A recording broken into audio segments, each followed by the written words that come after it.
Sir, Congress, left, TMC सरकार बदलने के साथ साथ कैडर भी बदल जाते हैं। जो समर्थक कल तक लेफ्ट का झंडा धोते थे वो टीएमसी का झंडा धोते हैं।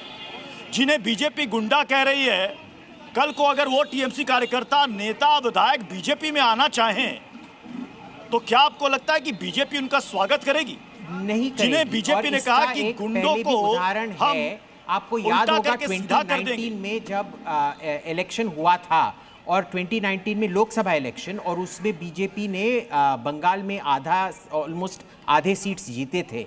पूरा जो क्रिमिनल नेक्सस था टीएमसी का, पूरा तो नहीं पर 1/3 1/4 तो पूरा का पूरा बीजेपी में शिफ्ट हुआ था।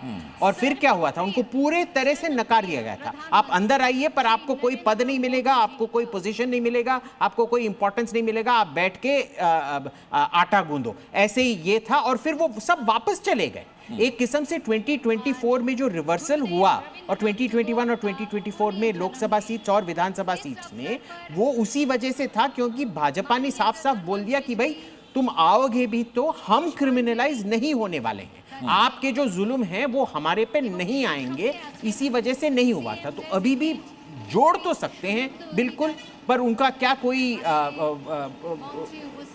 इंपॉर्टेंस दिया जाएगा? बिल्कुल नहीं।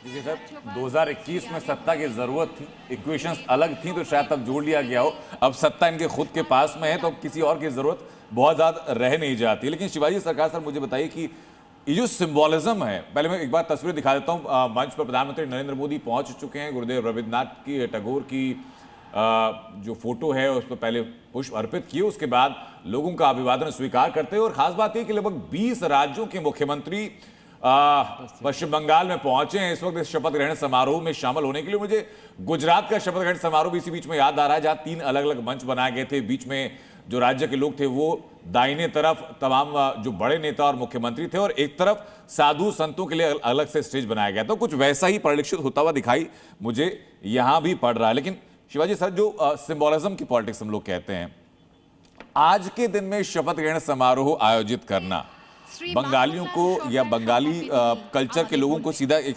मैसेज है कि भाई कुछ परिवर्तन नहीं होने वाला, कुछ बदलने हम लोग नहीं वाले हैं, इन टर्म्स ऑफ कि कल्चर कोई चेंज नहीं होगा। जैसे क्योंकि पूरी चुनाव कैंपेन में ये बताया गया कि भाई अगर बीजेपी आई तो कल्चर बदल देगी। ये बात तो साफ है, और आज का करना काफ़ी सिंबॉलिक है। दूसरी चीज़, एक चीज़ हमें थोड़ा सा हिस्टोरिकल पर्सपेक्टिव में देखना चाहिए। देखिए, पार्टीशन के बाद से ये तीसरा जनरेशन है, और ये 3 जनरेशन के बीच में अगर आप देखें, बंगाल में कभी भी जनसंघ या बीजेपी के लिए रुझान नहीं रहा।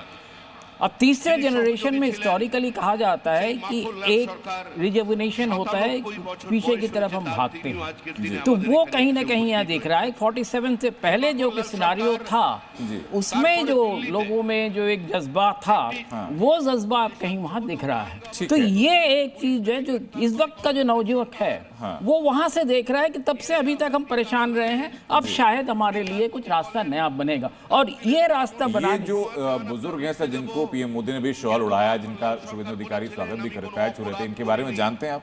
नहीं, मैंने, क्योंकि लोगों के मन में कौतूहल ही बहुत ज्यादा आ जाएगा। फिलहाल नहीं, मैंने वो क्लिप देखा नहीं उस वक्त आपसे बात करने में।